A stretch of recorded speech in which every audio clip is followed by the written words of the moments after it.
Hello guys, welcome back to my channel, and today we are watching a video which you asked me to watch. It is called How India Fooled America and Pakistan to Become a Nuclear Power. Give me a thumbs up and let's go.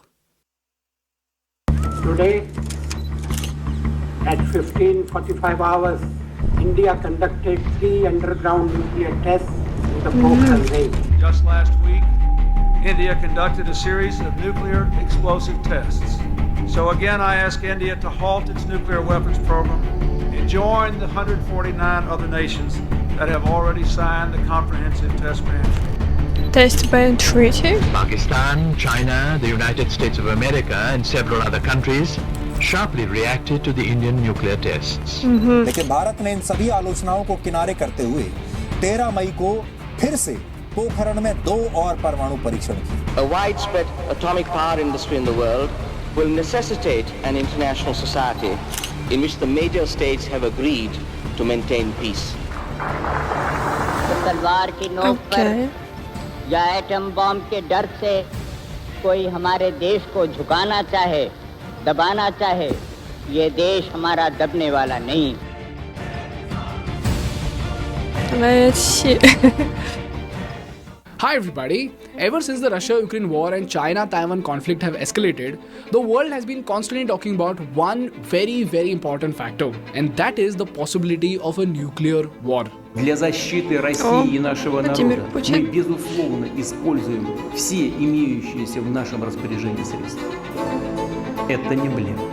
And today, while every single country in this world is striving to make a mark in the world economy, one of the most powerful instruments of war is a country's ability to use a nuclear bomb. Yeah, and exactly. You know, before we became the second fastest growing economy, before we became a $2 trillion economy, there was a time when US, UK, China and Pakistan together tried to bully India and tried to suppress our power. And this threat was so high that the US even considered dropping a nuclear bomb. What? Yes, you heard that right. Indian intelligence reports indicated that the President Nixon had dispatched the 7th Fleet led by 75,000 ton.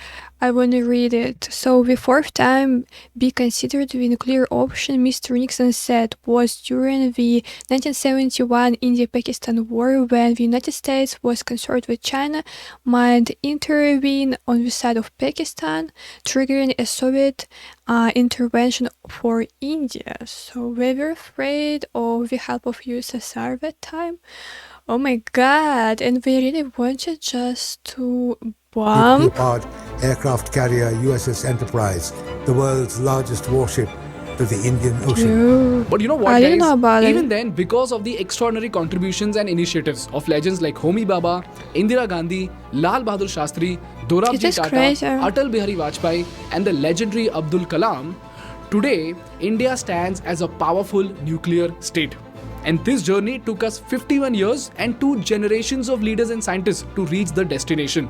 And today, their dedication is the reason why India stands at a respectable position in the world economy. But as usual, this is one of the most important chapters of Indian history that is not taught in schools and colleges. And maybe because the world of geopolitics is darker than our imagination. So in this episode today, let's do a deep dive and try to understand what were the most dangerous threats to India from Pakistan, China and the United States. How did the leaders of India go against these superpowers of the world to establish India as a nuclear state? And what are the study materials to help you understand this critical and important chapter of Indian history? Okay. This is a story that dates way back to 1940s India, when World War II had just ended. India had just got her independence, and for the first time in the history of mankind, the leaders of the world had seen the power of a nuclear bomb at Hiroshima. August 9th, 1945, a United States Army Air Force B-29 dropped a 10,000-pound plutonium bomb nicknamed Fat Man over the city of Nagasaki, Japan, 3 days after Hiroshima. A city died and 80,000 of its inhabitants were wiped out.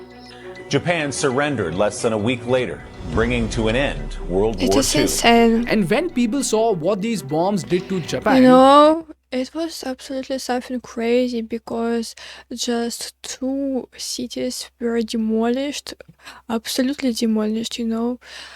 And they suffer, Japan suffers even now. So not only one generation, but several generations suffered because of this attack.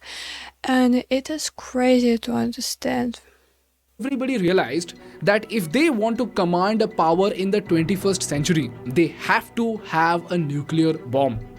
And this is why, ladies and gentlemen, the nuclear race began, with the most powerful countries, including the US, UK, and Russia, testing their nuclear weapons to prepare for this nuclear race. On July 16th, 1945, the clock ticked crazy down to life. the first man-made nuclear blast in history. Finally, after 3 years' work, the atomic experts were ready to test their first bomb.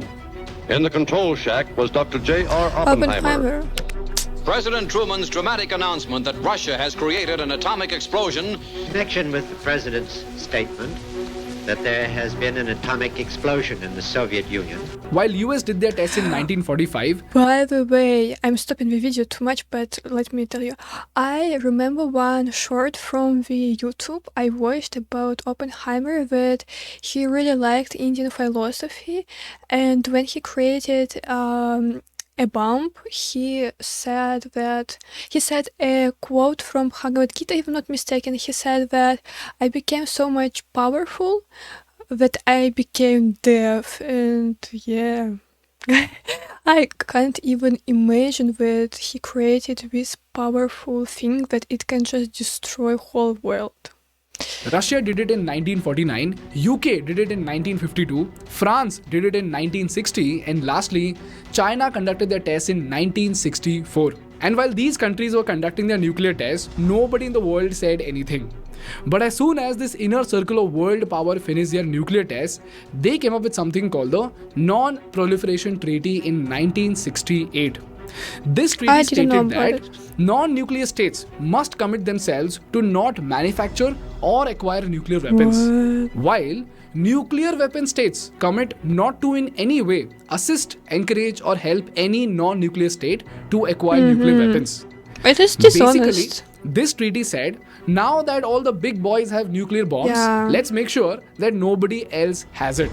In fact, India actually proposed a fair treaty saying that we all will disarm and promise not to develop weapons as long as the nuclear states promise to completely disarm their nuclear weapons. It is very adequate. In short, India said, we will drop our weapons provided you do that too.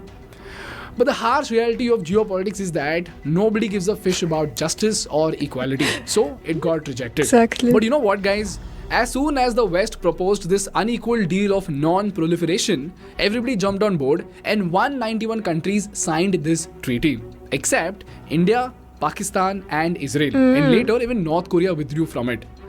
Now the question over here is, when so many countries signed this deal, why did India not sign it? Well, that is because, ladies and gentlemen, something crazy was happening at the borders of India. With China? On the 20th of October 1962, the Chinese army launched a massive attack on India. इस युद्ध से मिली सीख ने भारत को सामरिक तौर पर मजबूत कर दिया था. On October the 20th, 1962, the first Chinese shells came screaming down, and the war had begun. On 20th of October 1962, the Chinese invaded Ladakh and Arunachal Pradesh, and India lost about 43,000 square kilometers of land, which was captured by China in Aksai. It was a very quick war, as I remember. There have been border tensions between India and China. And then immediately, in just 3 years, we got attacked again by Pakistan, and this led to the 1965 India-Pakistan war. By April, the armies of India and Pakistan were involved in a full battle over the control of the old Kanjarkot fort.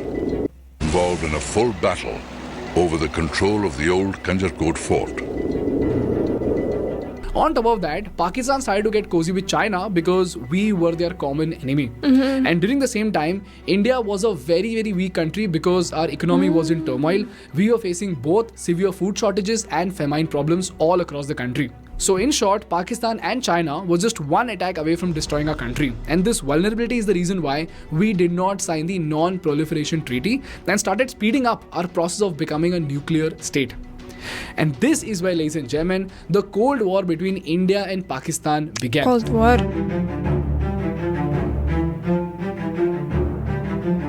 Here's where we saw three legends come together to achieve this incredible security deterrence for India, who were Lal Bahadur Shastri, Homi Bhabha and Dorabji Tata. While Dorabji Tata actively financed research initiatives, Homi Bhabha was able to use this capital to establish world-class institutes like Tata Institute of Fundamental Research and Tromboy Atomic Energy Establishment in 1954. And cherry on the cake, in 1965, that is just 1 year after China became a nuclear state, Shastriji actively gave the go-ahead for the production of nuclear explosives in India. अगर तलवार की नोक पर या atom bomb के डर से कोई हमारे देश को झुकाना चाहे, दबाना चाहे, ये देश हमारा दबने वाला नहीं। तो एक सरकार के नाते हमारा क्या जवाब हो सकता है सिवाय इसके कि हम हथियारों का जवाब हथियारों से दें। And this is what led to the launch of Nuclear Explosive Design Group and something called the Study of Nuclear Explosions for Peaceful Purposes, or SNEPP. And you know what, guys? We were so close to developing this nuclear weapon that in a 1965 interview to All India Radio, Homi Bhabha had said that if we had the green signal, India could make a nuclear bomb in just 18 freaking months. Wow. And this sent such shockwaves across Pakistan that the then president of Pakistan, Zulfikar Bhutto, immediately announced, and I quote, "If India builds the bomb, we will eat grass or least even go hungry, but we will get one of our own." So you can imagine the intensity of the Cold War between India and Pakistan, right?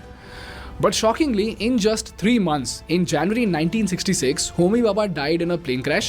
And what's even more shocking is that in the same freaking month, even Shastriji died due to suspicious reasons. Died? As a result, the nuclear program of India took a hit. And just 5 years later, another India-Pakistan war broke out in 1971 when Pakistan launched something called Operation Searchlight on East Pakistan, which is modern-day Bangladesh. There have been many reports of massacres in East Pakistan. March 1971, the year of the killing begins. By ship and secret airlift, troops are brought to Dhaka. General Tikka Khan, popularly known as the Butcher, is sworn in as military governor.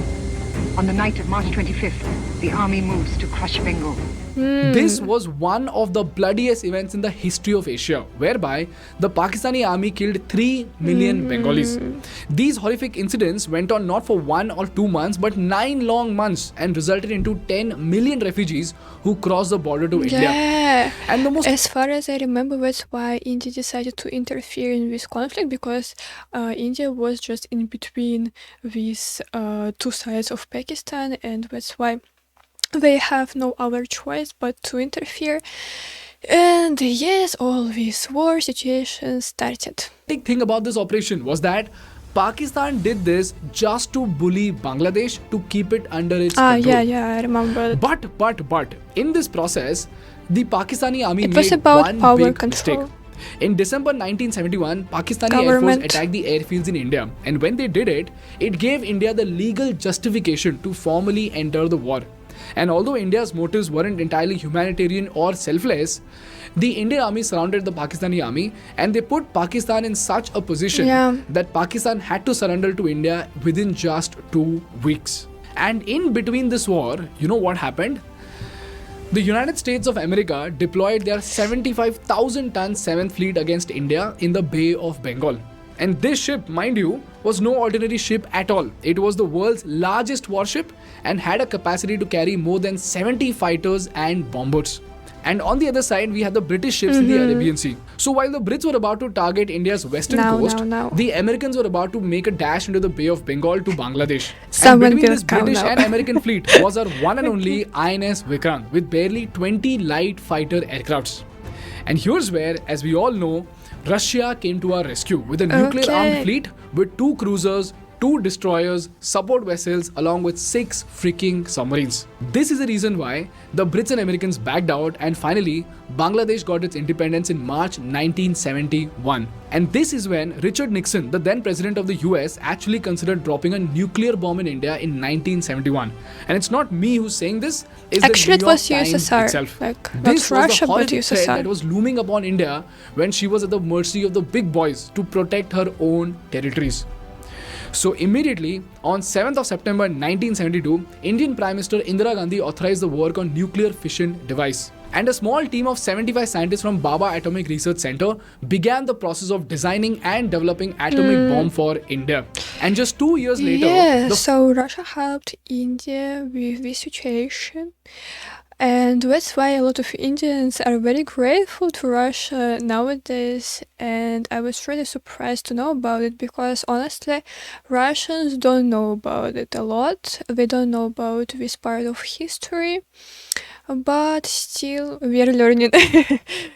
Nuclear test was conducted in India in 1974 under an operation called Smiling Buddha. Smiling Buddha. It is clear Interesting that in order name. to meet our growing requirements of energy for agriculture and industry, we must produce more electricity. Our science, particularly our nuclear science, is dedicated to development, to achieving freedom from want, and providing the essentials of an honorable life for our masses. But this was not a weapons-grade test, but was a peaceful nuclear explosion that could be used for mining techniques or to conduct large underground works. And just when we were about to upgrade to the nuclear weapon stage, India met with another series of hurdles. The emergency happened, the government collapsed, the economy went topsy-turvy, and the second oil shock happened in 1979.